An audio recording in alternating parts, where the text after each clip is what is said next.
So England yet to get a win in this Ashes series, but don't feel down about that, England fans, because if it's anything that we saw from the second test that ended in a draw, it's definitely looking poised that they are on the cusp of a victory, especially with the bowling that we saw and the fierce bowling that we saw. Mark Butcher here with me in that second test, and led by, we have to say, Jofra Archer. Everybody's definitely excited about him. He bowled brilliantly, out of his skin completely, such a young one. But the question is now, are England at risk of over-bowling him and becoming too dependent on him? I was slightly concerned at the way that he was used in the first test, particularly in the first innings actually, knowing that if England were going to win the test match, they would need to literally turn him round in a day's time and have him go again. And I thought tactically it wasn't quite as good as I would have, or he wasn't handled as well as I would have liked to have seen him in the first innings. However, when you're as talented as he is, and as young as he is, and as sort of full of sort of stamina as he is, it's very tempting to keep him going. But I think England might need to look at the way they handle him, because these Test matches come very thick and fast.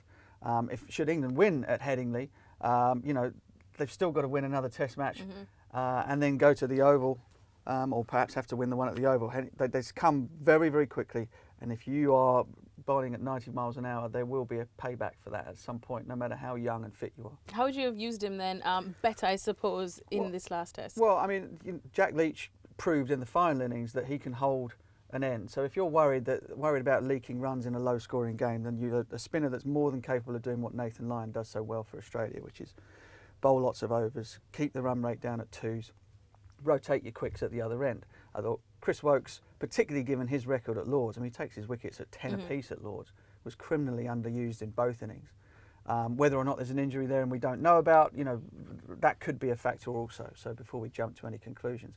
But I just think that if you're going to have a real impact, if Jofra's going to continue to have a real impact, then he might have to sort of be used perhaps one long spell a day, but the rest in shock tactics, and use the other bowlers. You've got guys who have taken lots of wickets there.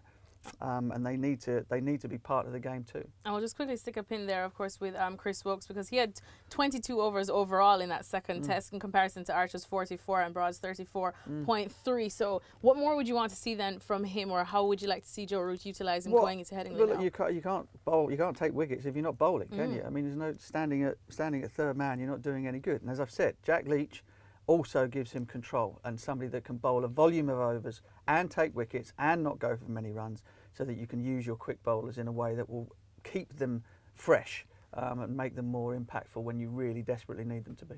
And finally, we'll just talk quickly on Sam Curran, because there was some talk on whether he would come into this past second test that we saw, perhaps replacing Joe Denley in that one, and maybe see a shift in the batting order. No, nonsense.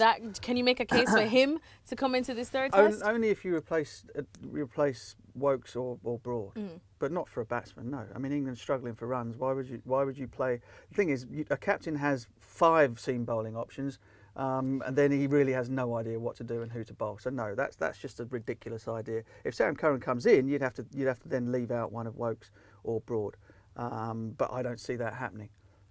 I think that the personnel in terms of the bowling attack was fine. I just think the way that they were used could have been better.